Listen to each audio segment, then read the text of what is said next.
Years I'm TET qualified teacher. అధ్యాపన శాస్త్రం BEd గణిత శాస్త్ర బోధన అభ్యసన శాస్త్రం 1లో భాగంగా గణిత బోధన ఆశయాల లక్ష్యాలు రెండవ అధ్యాయంలోని జ్ఞానాత్మక రంగం గురించి చెప్పుకున్నామండి. ఇప్పుడు ఇవాళ వచ్చి మానసిక చలనాత్మక రంగం, సైకోమోటార్ డొమైన్. ఈ రంగంలో వివిధ కృత్యాలు ఇమిడి ఉంటాయి. ఈ రంగంలో హస్త నైపుణ్యాలు, చిత్రలేఖన నైపుణ్యాలు, వివిధ చలన నైపుణ్యాలు, గణన నైపుణ్యాలు మొదలైనవి ఉంటాయి. కృత్యాలు వివిధ పనులు ఇమిడి ఉంటాయండి. ఇప్పుడు నైపుణ్యం ఉందనుకోండి, విద్యార్థి గణితానికి చెందిన గణన పటాలు, రేఖాచిత్రాలు గీయడం, పట్టికలు, గ్రాఫులను పఠించడం వంటి నైపుణ్యాలని పెంపొందించుకుంటారు. అది స్పష్టీకరణలు వచ్చి గణన నైపుణ్యంలో ఖచ్చితంగా చేయాలి, ఖచ్చితంగా శుభ్రంగా చేయాలి. అంటే లిఖిత గణనలు ఖచ్చితంగా శుభ్రంగా చేయటం, సరైన సంకేతాలు గుర్తులను ఉపయోగించడం, సమస్య సాధనలో అనవసరమైన సోపానాలను వదిలివేయడం, క్రమాన్ని పాటించడము, ఇవన్నీ నైపుణ్యం యొక్క స్పష్టీకరణలు. చిత్రలేఖన నైపుణ్యం వచ్చి విద్యార్థి స్వేచ్ఛా ఫ్రీ హ్యాండ్ డయాగ్రామ్స్ని రేఖాచిత్రాలని స్పష్టంగా గీయగలగాలి. గణిత ఉపకరణాలు సరిగ్గా వినియోగిస్తారు. ఉపకరణాన్ని సరైనవి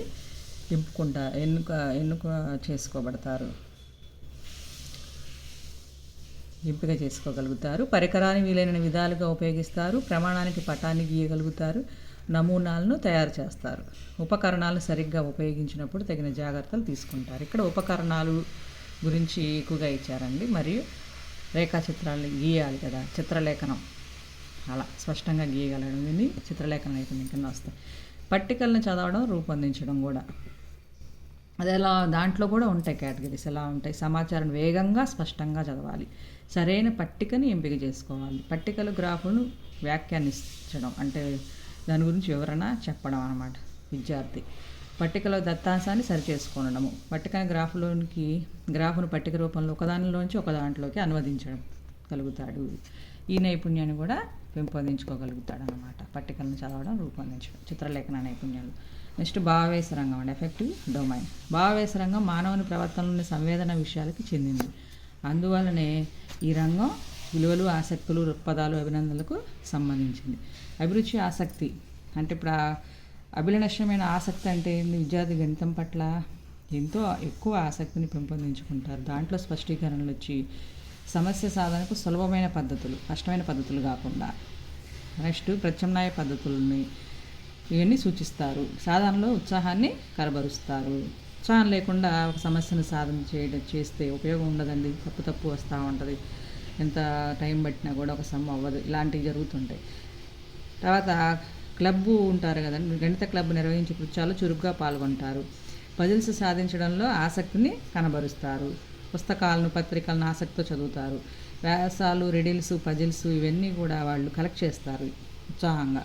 తార్కిక సమయాల్లో గణిత సంబంధమైన వ్యాసత్తుల్లో ఆనందంగా పాల్గొంటారు.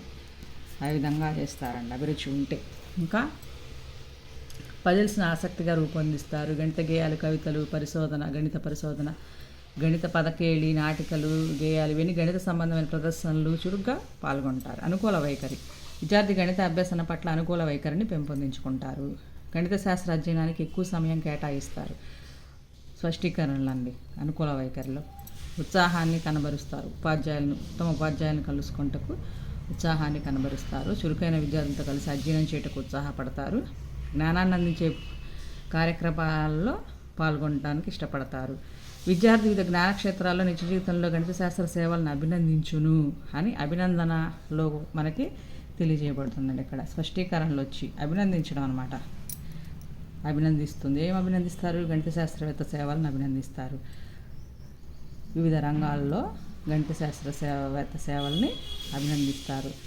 విద్యార్థి నాగరికత అభివృద్ధిలో గణిత శాస్త్ర పాత్రను అభినందిస్తారు. వివేచన శక్తి, అంతర్బుద్ధి, విశ్లేషణాత్మక ఆలోచన మొదలైన నైపుణ్యాలను, సామర్థ్యాలను కూడా పెంపొందించడంలో గణిత పాత్ర ఎంత ఎక్కువ ప్రభావం చూపిస్తుందో దాని గురించి అభినందిస్తారు.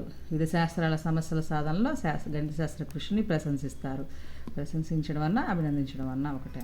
నెక్స్ట్ ఇంకా ప్రకృతిని అధ్యయనం చేయడంలో గణిత శాస్త్ర పాత్రను ప్రశంసిస్తారు. శాస్త్రీయ వైఖరి, హేతువాద దృక్పథము ఇలా అభివృద్ధి చేసుకుంటారు. స్పష్టీకరణలు ఏంటి? గణిత సమ్మత అన్ని అంశాలు పరిశీలించిందే నిర్ణయం తీసుకోరు. ఇతరుల అభిప్రాయాలను గౌరవించడం, తప్పును సంకోచంగా నిస్సంకోచంగా అంగీకరించడం, పనిలో ఖచ్చితత్వం కోసం ప్రయత్నించడం, తార్కిక ఆలోచన అభివృద్ధి చేసుకోవడం, ఇవన్నీ శాస్త్రీయ వైఖరిలో అభివృద్ధి చేసుకుంటారు. థ్యాంక్ యూ అండి.